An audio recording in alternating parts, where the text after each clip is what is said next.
ဘေးရှိတ်အတိအမြစ်တွေမကြံပဲဒီလိုတန်တန်လေးဖြစ်အောင်ကျွန်တော်ဘယ်လိုညှက်တယ်လဲ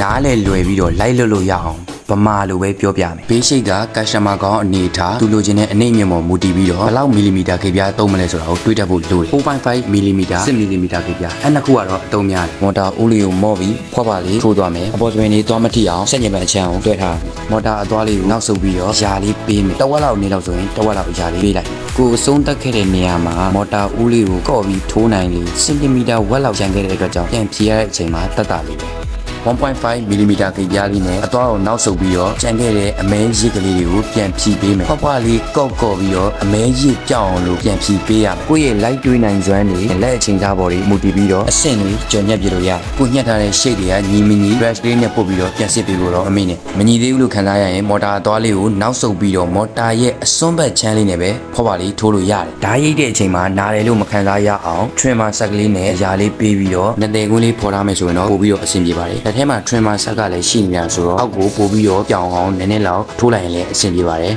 နောက်ဆုံးအဆင့်ခွဲချောင်းမှန်အောင်ခွဲမယ်ဘေးကထွက်နေတဲ့အစွန်းတော်ကလေးတွေကိုတောင်ကျိုးလေးရအောင်ဘီးလေးခံပြီးတော့ရှင်းထုတ်ပေးတာမယ်တောင်ကျိုးလေးကိုတန်းအောင်ညှက်နိုင်လေပို့ပြီးတော့တည်သက်လှပလေတောင်ကျိုးကြီးကိုလုံးလိုက်လို့မရဘူးလားဆိုရင်တော့ရပါတယ်ဒါပေမဲ့အဲ့ဒီ 7 sky ကြီး one way sky ဖြစ်သွားပါလိမ့်မယ်ဘာကြောင့်တောင်ကျိုးလေးခံထားရလဲဆိုလို့ရှိရင်တောင်ကျိုးရှိနေတဲ့တောင်အပေါ်ကကျလာတဲ့စပင်နဲ့အောက်နယ်ကပေါင်းဆက်သွားပြီးတော့အပေါ်နဲ့အောက်တီးခြားတီးတန့်စီဖြစ်မနေတော့ဘဲနဲ့တည်သက်လှပနေမှာဖြစ်ပါတယ်ခင်ဗျာကျွန်တော်ညက်ပြပြီးတဲ့နီလန်းတွေကိုကောင်းရင်သုံးပါမကောင်းရင်ပယ်ပါလေးလာနေတဲ့ညီကိုတွေအတွက်တော့အသုံးဝင်စေမယ်လို့ကျွန်တော်မျှော်လင့်ပါတယ်အဆုံးထိစိတ်ဝင်စားကြည့်နေတဲ့ညီကိုများအောင်မြင်ပါစေကွာ